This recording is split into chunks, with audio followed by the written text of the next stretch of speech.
welcome and introduce you to our lovely panelists who I'm so honored to be on this stage with. First, to my right is Keaweʻaimoku Kaholokula, who is a tenured professor and chair of Native Hawaiian Health at the John A. Burns School of Medicine at the University of Hawaiʻi at Manoa, and a licensed clinical psychologist. As a Native Hawaiian, he is passionate about improving the health of Native Hawaiians and Pacific Islanders, and has made a lifelong commitment to improving their social and cultural determinants of health. And next to him is Marie Kainoa Fialkowski Revilla, who's a wife and mother of 4. She is a registered dietitian, nutritionist, and an indigenous breastfeeding counselor, and is the first and only tenured Kanaka Oʻiwi faculty member in the Department of Human Nutrition, Food and Animal Sciences at the University of Hawaiʻi at Manoa. I'm so delighted to be up here, and just wanted to give you first a moment to introduce anything else that you want to introduce to the audience, as well as including your research interests. Aloha mai kākou. Mahalo for allowing me to be with you all this evening. Mahalo, Anita, for the beautiful introduction. As she mentioned, I'm at the University of Hawaiʻi at Manoa. I'm super honored and stoked to be here because Keawe has been my mentor and I've looked up to him my entire career. So the fact that I'm sitting next to him is like, oh my God, wow, so cool. So I spend a lot of my time in the classroom. I teach within our dietetics nutrition program, and I'm really striving to make our classrooms more place-based, integrate our culture, integrate all of those awesome things that make our community amazing, so that we can prepare future dietitians, future people who work in nutrition to be able to navigate our communities and do it in a pono way. So I spend a lot of my time doing that. And as Anita mentioned, I'm a mother of 4. I love having babies. Mahalo to my sister-in-law in the corner who has my baby Keaweʻaimoku. She's on call tonight. So I spend a lot of my other time in infant nutrition. I love that whole realm, that life stage, and indigenous nutrition. So it's a little bit about me. Mahalo. Velina me ke ola kākou, mahalo. Mahalo to Waiwai Collective, Keone, Mahinama, mahalo Anita, and mahalo to all the supporters, organizers, co-sponsors. And mahalo for that nice, thank you, very kind words. I'm a big fan of Kainoa's work, and she may actually be getting more research happening in the area of indigenous nutrition.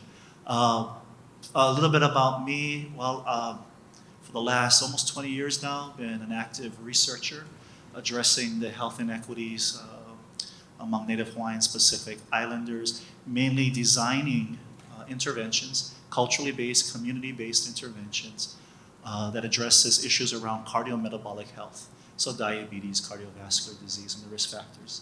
And do it with co-producing this research and co-conducting it with Native Hawaiian Pacific Islander communities using community-based participatory research. Another line of research that I do is actually looking at the effects of racism on the health of Native Hawaiians and Pacific Islanders, and hopefully I'll get to share some of that here today, as well as some advocacy work on the national level. Thank you. Oh, yes, that's working.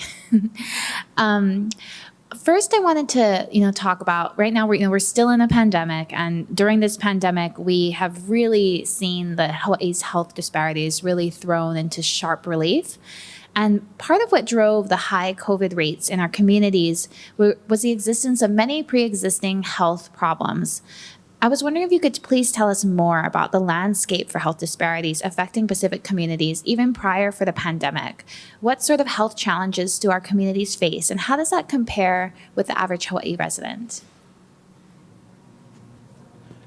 Yeah, the COVID-19 pandemic really, exposed the cracks and the problems with our political, economic, even our healthcare systems, right? So we had all these pre-existing inequities, long-standing inequities that we were not able to resolve or even get a handle on. And so when COVID came, it just exacerbated everything, right?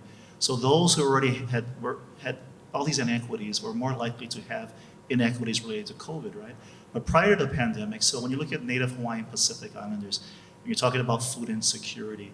A lot of the nutrition-related chronic diseases were most prevalent, right? Diabetes, heart disease, and all the risk factors, hypertension, obesity, much more higher among Native Hawaiian Pacific Islanders.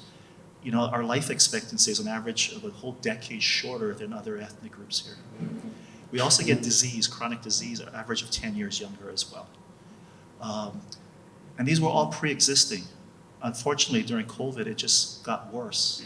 And actually, going forward, because of the mitigation efforts we had to do, because the healthcare system had to focus on the COVID issues and free up beds and to keep people from being out in public and so forth, unfortunately, it may have led to more chronic disease. So those who already had chronic disease couldn't manage it well. And not to mention the food insecurity that came about because of the mitigation efforts that we needed to do, the loss of income, jobs, and so forth. But we're also probably going to see, and there's some data now coming out showing that there's an increase now in incidence of chronic diseases. And again, most affected are Native Hawaiian Pacific Islanders. And I don't want to take too much, but during the COVID, of course, Native Hawaiian Pacific Islanders had the highest case rates of COVID and some of the highest hospitalizations and even deaths due to COVID. Early on in the pandemic, you know, it was really the Pacific Islanders that had the biggest burden and impact by COVID. And Native Hawaiians, compared to our population size in general, it wasn't as bad as Pacific Islanders and Filipinos. But after the vaccine came out, we saw a switch. Pacific Islander numbers went down, which is nice, but unfortunately Native Hawaiian numbers went up. And we're still struggling with that a bit. And again, it's post-vaccine that we saw that switch. Yeah, just to add to that, when the pandemic, you know, a lot of the mitigation strategies that, you know, were useful for managing this infectious disease, you know, there's a little bit of a conflict with the way in which our communities, right? We're very social, multi-generational, you know, it's difficult. They want you to isolate kind of hard, right? So I think, you know, just to add on to what Keawe was saying, is, you know, these mitigation strategies that are shown to be able to work, you know, aren't necessarily conducive within our cultural landscape and the way in which we thrive, right? And having that social support and network and things like that. In fact, I mean, yeah, our communities have larger families, larger households, live in denser communities, and we're more likely to be essential workers. Mm-hmm. So that also elevated their risk during COVID because they had to be out in certain jobs. And if you have multiple adults in a house or people working in the same household, also essential workers, it increases the chance of exposure, right? So all of this contributed, and these again are social, you know, food inequities or inequities across the board, economic deprivation, other issues really fed into all of that. And again, issues that we haven't really adequately addressed as a state. That's a good segue into our next question about what are some of the root causes of these health inequities? Keawe, do you want to take that one first? Well, that's a big question. It's everything, right? So income insecurity, housing insecurity, social insecurities, all of these insecurities, these social determinants of health upstream really is related to food insecurities. Because, you know, your food, and I want to say, you know, we often define food insecurity as simply having access to quality food or to a quantity, a certain number of food to feed us to keep us healthy. But I want to add the quality of the food that we get.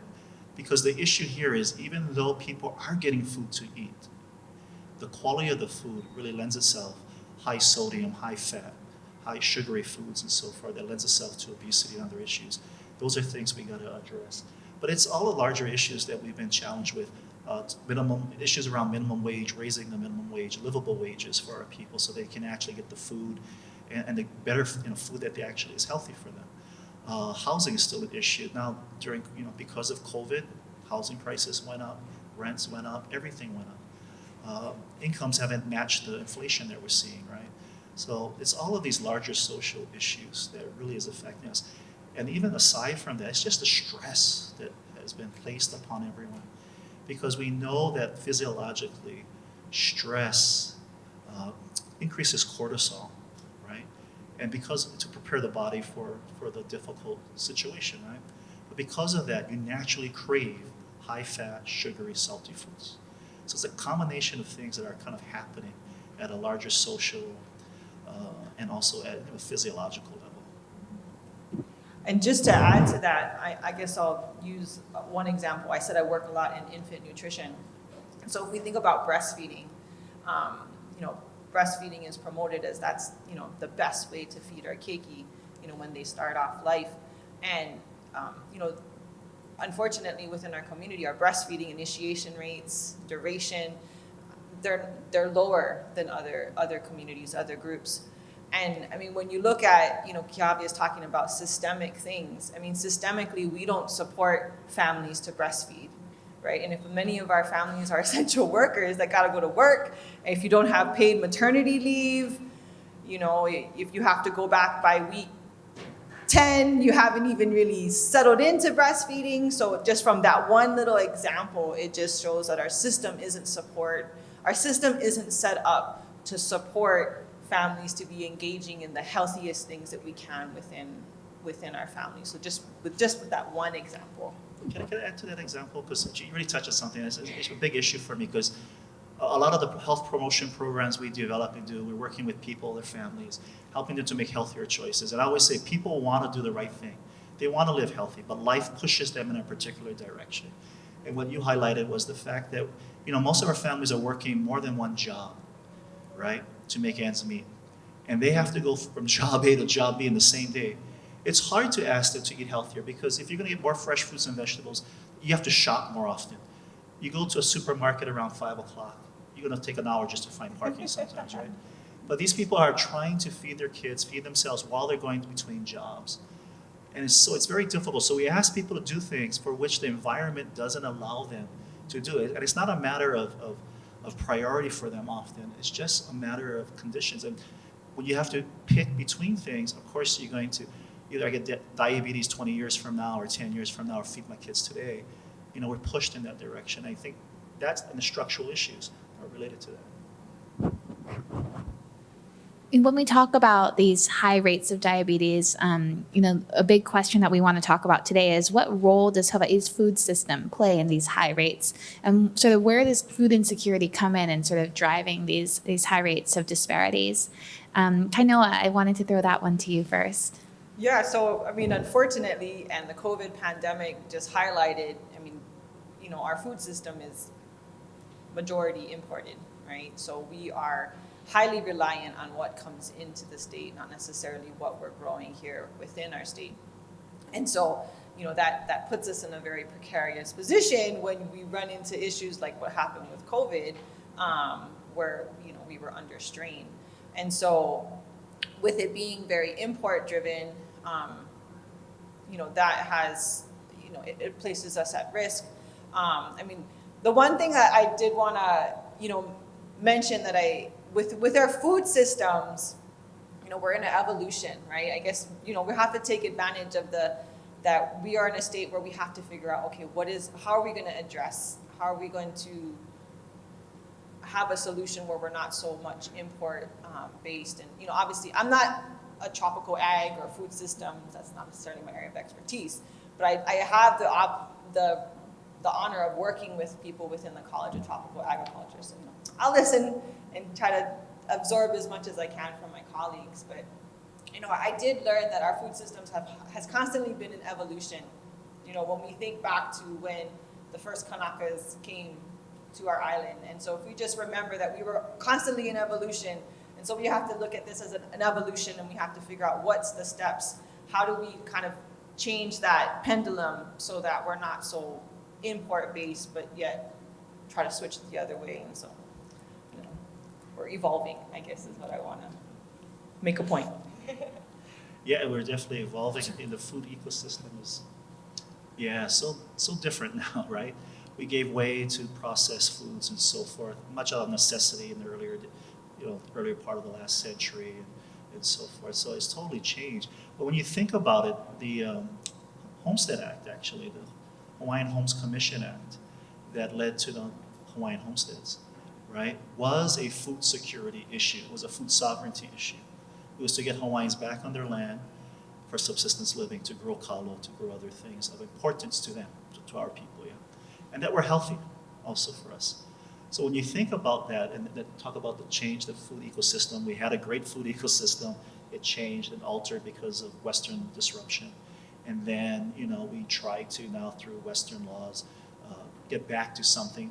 But, it's changed, right? So most people on homesteads are not farming or doing what the original intent was, simply because now we're a labor, we end up in a labor economy and they had to go work. So definitely the food ecosystem is changing. The imports, the reliance on exports, imports coming in. But when we talk about, we'll talk about the food ecosystem. So we need more farmers. We need more local produce, right? We need all of this to not be reliant on these imports coming in. It's just not an access issue. Just having all that, it doesn't mean people are going to eat healthier. It doesn't mean they're going to be able to afford it. So we have to look at convenience. People want convenience, right? Again, they're working 2 jobs. Are they going to spend time, getting their vegetables, preparing them? It needs to be affordable for people. And that's usually the 2 things we think about. But the third thing is, it has to be a priority for them, right? That doesn't mean that it has to fit into the other things that they need to take care of. And until we can figure out all 3, access, and ease of access, affordability, but how to limit these other stressors in people's lives and demands on them so that it can become a priority, then it's really going to be an effective system. And so the food ecosystem is just not the availability of food, it's how we use food and our ability to afford them as well. And something I remember you mentioning when we were talking about this event was also the way in which food was very cultural. And so, of course, there's cultural food that has been part of our cultures for millennia, but there's also food that's become part of our culture maybe in the last few decades. Did you want to comment on that, Keawe? Yeah, we had a prep meeting, and I was remembering when I was a real psychologist and I used to actually see people. So, I used to work on several different islands, Maui, this island, in Manalu, Waiʻanae and stuff.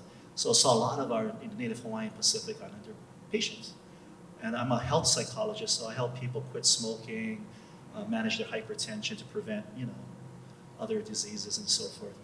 And, especially at Kane, right? I would always talk about what they're eating. And we eventually get to Spam. Oh, we love Spam. And I say, well, okay, let's talk about the Spam. And this is what I got several times. Bruh, but I'm Hawaiian. In relationship to Spam, right?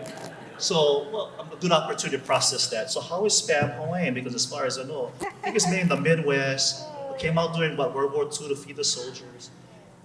But it's interesting because talk about how it's an identity now for them, part of the cultural identity. One, because it's a local identity too, right? Only McDonald's, in Hawaii and Guam get Portuguese sausage and Spam.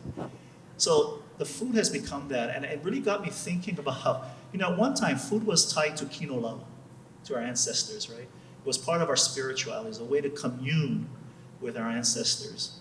And so we were careful in what we ate, even how we harvested and the food and so forth, and when we ate and what we ate at what time. We lost that. We lost that connection to a greater self or our spirituality. And I think that's something we ought to start getting back, so we can connect it to things that we really value. And then, we can, But Spam's not Hawaiian, so. But it is Chamorro. It's Chamorro.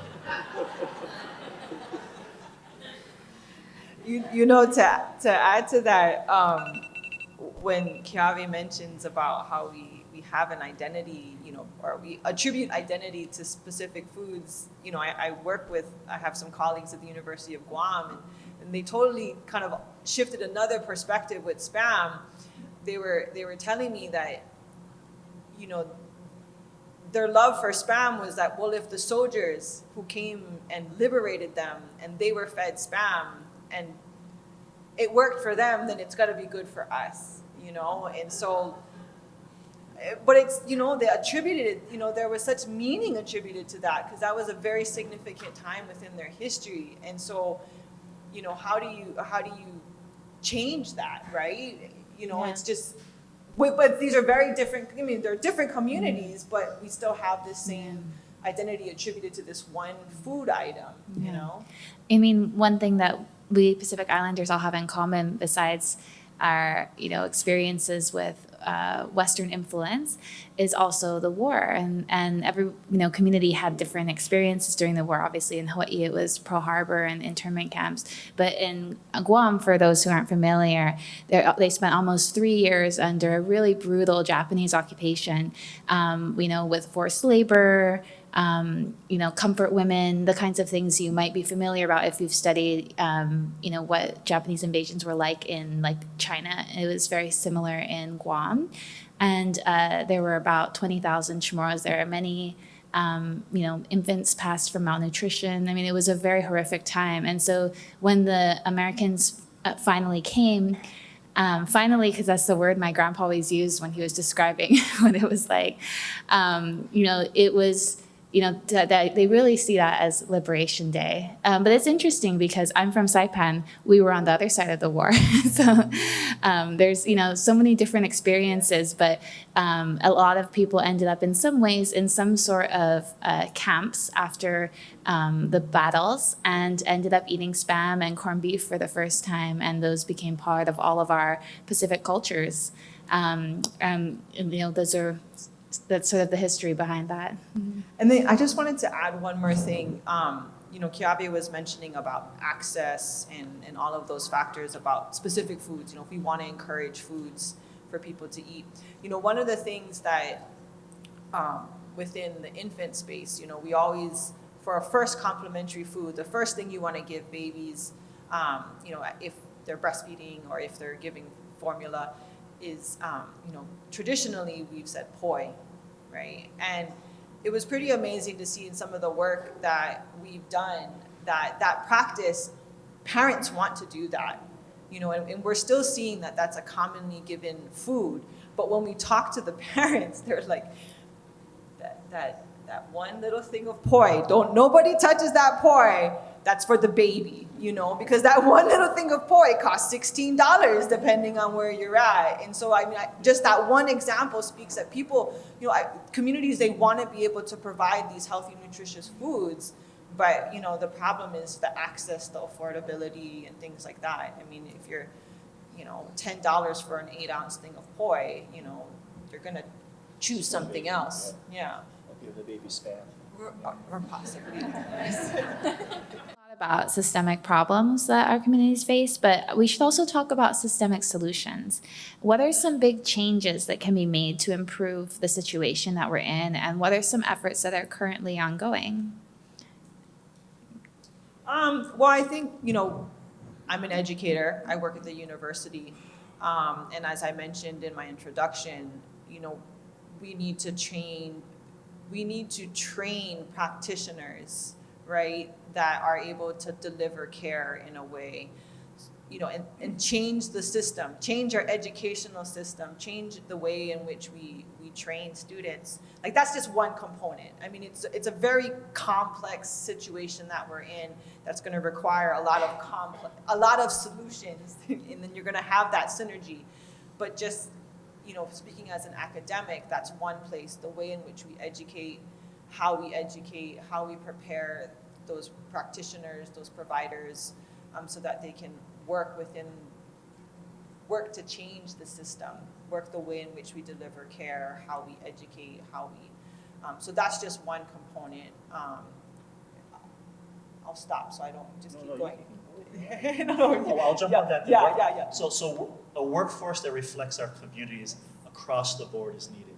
And I can say after 20 years in academics, I don't want to admit that, but 20 years after academics, what I've seen is as we increase the number of Native Hawaiian Pacific Islander health professionals and researchers, you see a corresponding improvement in access to care. Patients wanting to come to clinics, for example, because a Hawaiian is there. When I was working in Hana for a year, people actually said that. Well, I came because I heard a Hawaiian psychologist was here. They would have never come otherwise. Well, unfortunately, most of them are my family because of my dad's side, they're from Keaweʻaimoku, the Pahukoas, right? So, but there wasn't the Pahukoas that came to see me, but all of that side, mostly family. But the point is, we need a workforce that reacts. And it's not just because one thing is people want to be comfortable with people like them. But we also know the cultural, community, social context to situate our medicine, our psychological services or what have you. But even in academics, more researchers from our communities, you start to see more community-based, culturally informed strategies that are sustainable and wanted by our community. So I've done, all different types of intervention studies over the years. The ones by far that people just want to stay in and want to continue have been those that are culturally grounded. So one would be our hula intervention, right? That we use to actually leverage hula as a cultural practice to address issues of hypertension and cardiovascular disease, where it's found to be very effective in a scientific study. So I'm a big supporter of community-based investments, private, public investments in our communities. If we're gonna look at, so you can do disease management, that's a Band-Aid.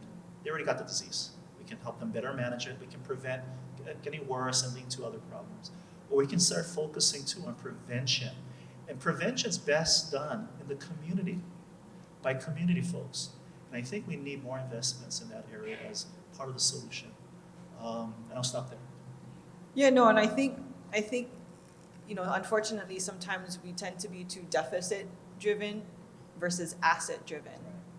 And I think if we can kind of change our perspective to really focus on those assets. So one of the programs that I've been able to work with, the Children's Healthy Living Program, it's a USDA funded, Dr. Rachel Novotny is the lead for that, but they were able to significantly reduce childhood obesity across the region through an asset-driven approach. So really focusing on the community, focusing on policy, focusing not just at the individual, because we understand that there's a lot of constraints at the individual level. So we need to look beyond the individual. What's their communities like? What's their built environment like? What's their policies like? And how can we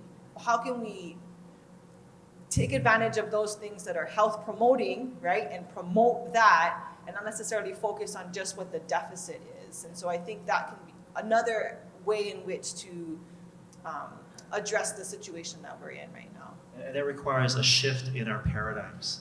That requires us to move away from Western-based notions of health and well-being, or how we should address them, to a more holistic, indigenous approach to it, right? And other examples, just policy changes. Recently, good thing, right? Social Security is going to go up, right? Great for our kupuna to have more monies in their pocket. Unfortunately, we often see as in one area there's an improvement, it creates a problem in another area. So for example, we're already hearing from patients, they're worried now because they get SNAP benefits. And it's an income-based one of the requirements. And so it's just enough to put some people in the position where they're no longer qualified for SNAP, but they still need it. So and it's good that we're thinking about new laws and policies that help people and get people more monies into their pockets, and that's what we need more of that.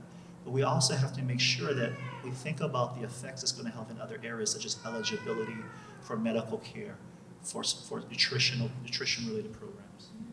That reminds me of another policy change that occurred during the pandemic that is expected to help a lot of Pacific Islanders. So if you guys, I'm sure you both recall at the beginning of the pandemic, one of the challenges facing the Micronesian community was lack of access to Medicaid.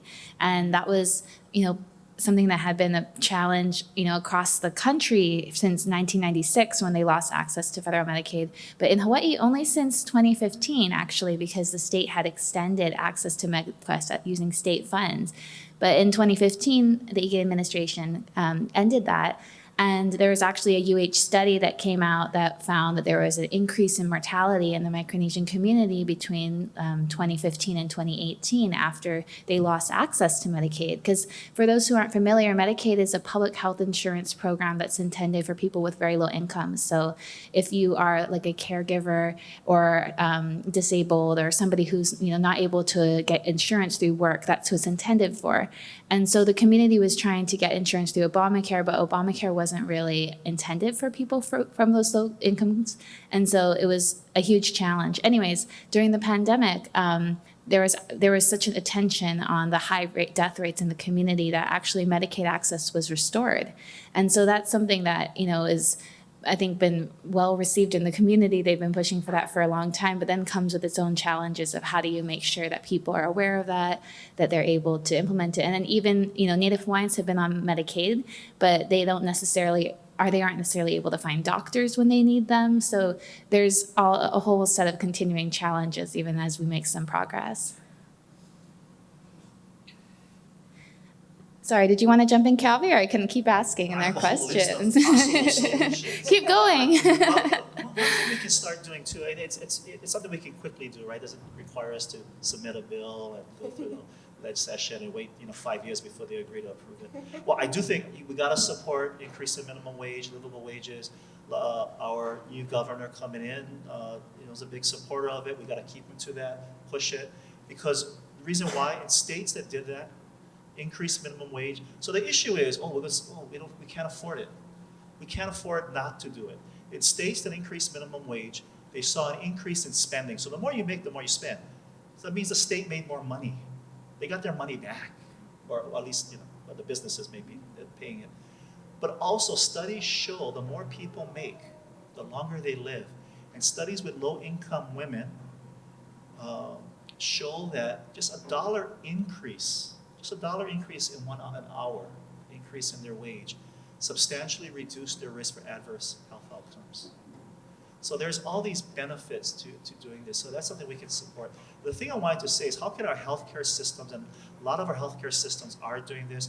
Queen's Health Systems, for example, is doing this, looking at social and cultural determinants of health and how to put that in place, which traditionally was a very, a Western-based biomedical perspective. And great things are happening, right? So you have navigators now at hospitals.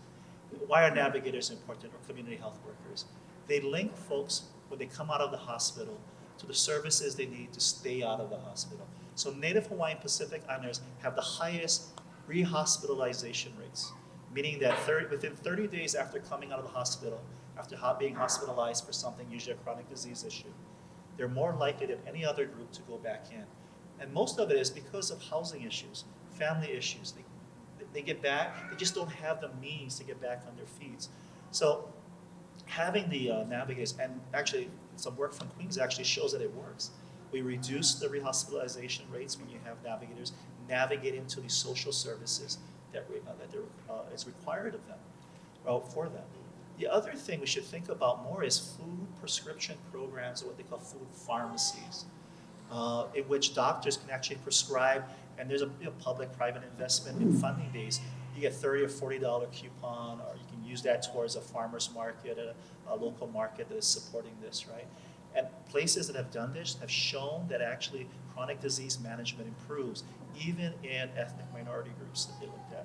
So even people with dire financial situations, it does make a difference. And I think we should do more of that. We need that.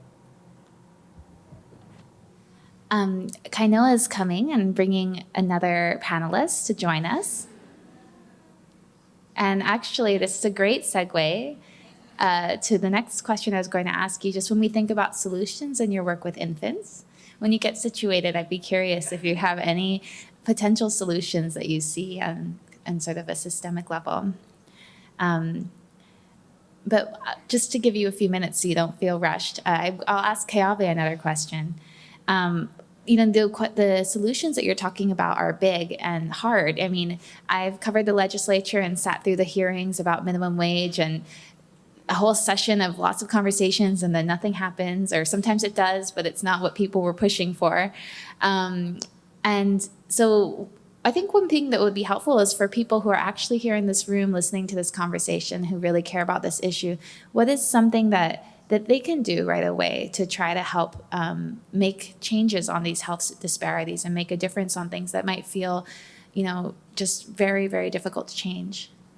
So, yeah, in a more immediate way, yeah, it does take a while to get these bills and programs in place. I think we have to start as a family, as a community, really seriously talking and thinking about health promotion and what we can do to live healthier and better. On an individual family level, we see great success when families come together, family cohesion. And we know that families that are more cohesive actually do better. The kids do better in school. We got to talk at the dinner table. Some of us don't have dinner tables, right? Because we live in apartments, or it's a fold-up kind tables, right? But we got to find creative ways to have those discussions as a family, as a community, right?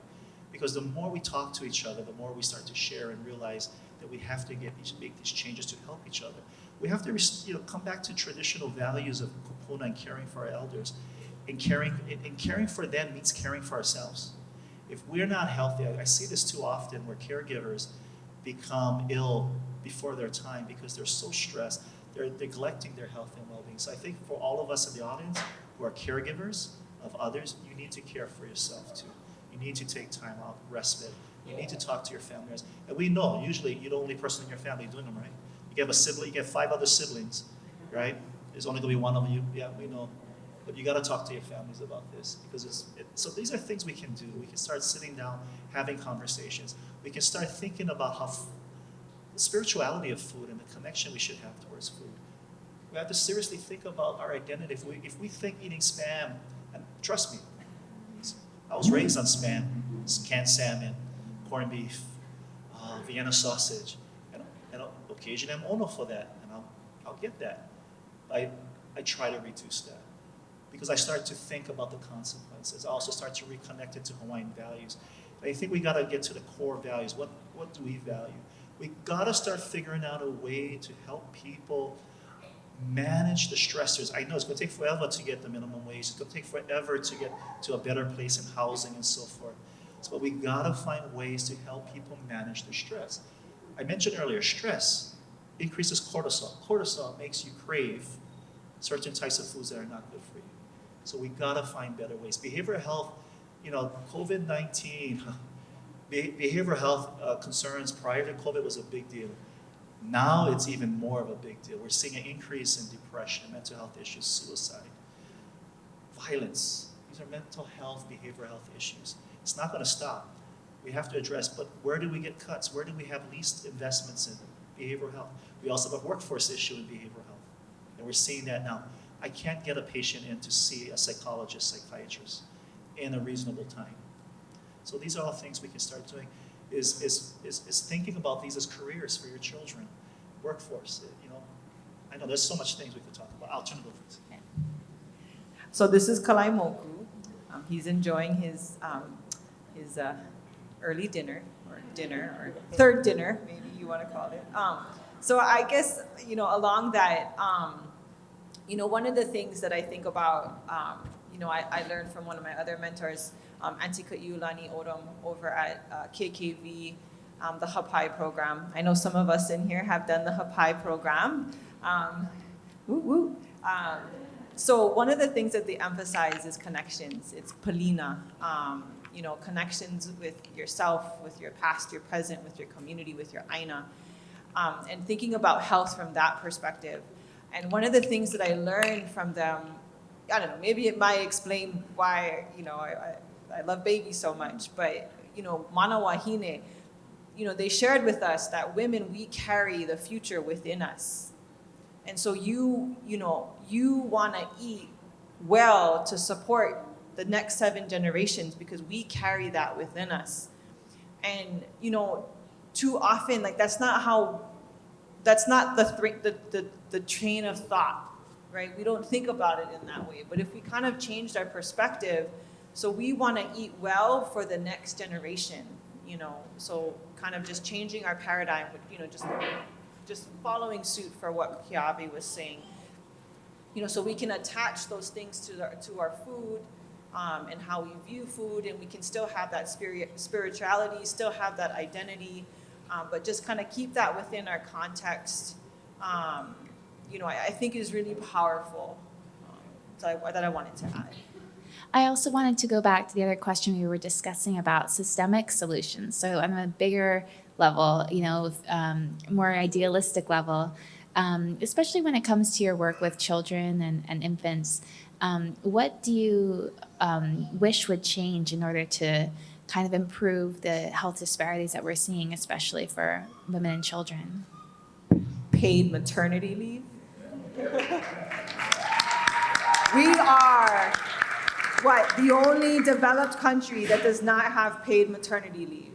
Yep. So speaking from myself, I am a state employee and I only have leave paid based on what sick leave I have available. Having a baby is not being sick. So right there is a systemic thing. And if we were to invest in our mothers who are having our babies so that they can stay home and breastfeed those babies, we would be way better. Because the evidence shows that if we're feeding our babies breast milk, your chances for obesity, for allergies, for asthma, for diabetes, and that's just from breastfeeding alone. And so we in this country do not make it easy for mothers to be mothers. So that's my thing. I gotta add, it's a mental health issue too. By doing that, you the pilina. Yes, yes. The mother and child bonds better. The child's development over time is actually better. Yes. On many levels. So yeah, for many reasons, that should be done.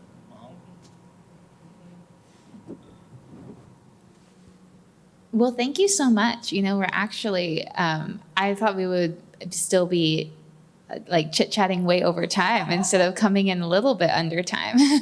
We still have a few more minutes before we, you know, kind of break out into our discussions. And so I wanted to take the time to think about, you know, you've shared so much with us today, but what other takeaways would you want the audience to leave us with, or people who are joining us virtually? You know, when they think about health disparities affecting our community, what do you really wish people knew?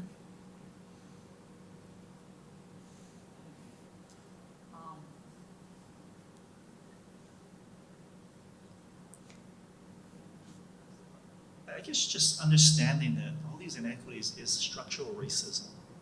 It really is. Our systems have put us at certain groups at a disadvantage. It's by design at this point, right? Whether it's conscious or unconscious, it has worked out that way, where people of color are more likely to receive poorer education, housing issues, even lower pay. I mean, women, lower pay than men, comparable CVs or resumes. Same with people of color compared to white majority. So we have to start looking and really thinking, you know, that it's a structural racism issue, and we have to start changing that. We have to, within our system, change practices, policies, so that there is, you know, I always say, so we always talk about equality. We gotta be fair, we gotta be equal.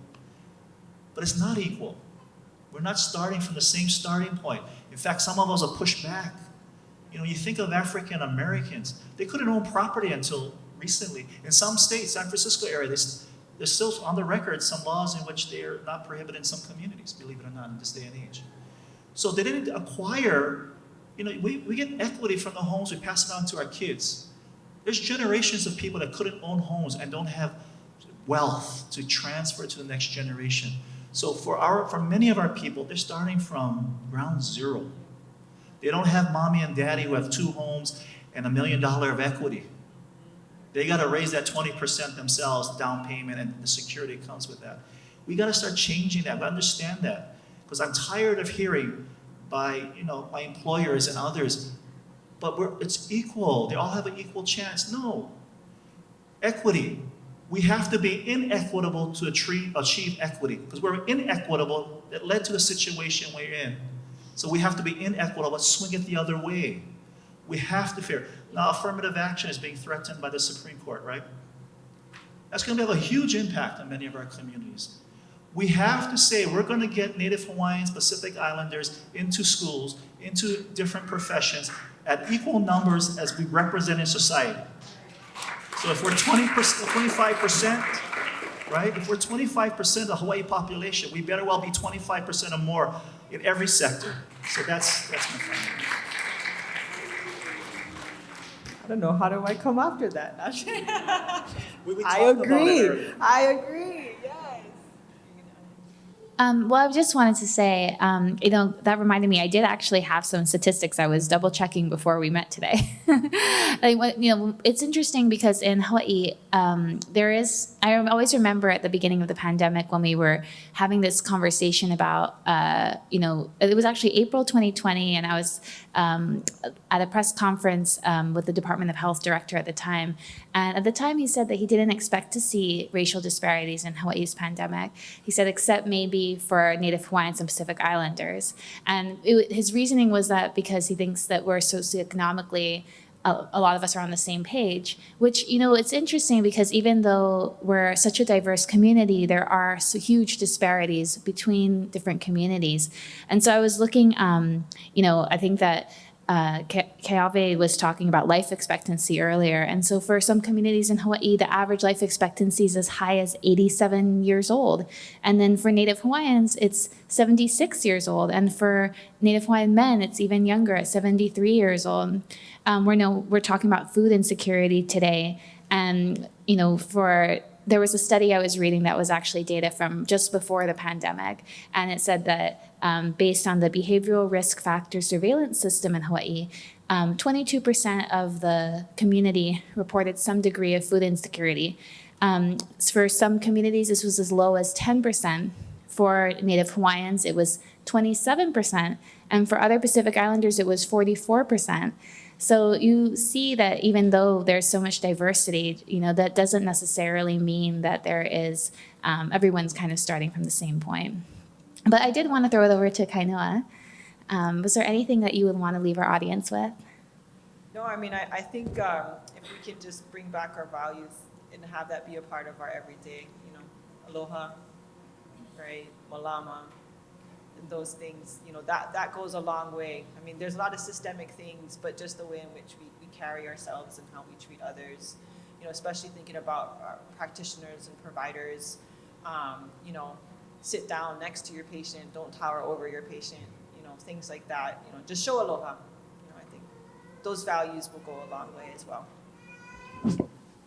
Well, thank you both very much for joining me today. And thank you so much to everybody who came and joined our conversation. If you'd like to stick around, we'll still be having, discussions among ourselves here. And so feel free to stay. And thank you for everybody who joined us online as well. I'd like to pass it back over to Alana.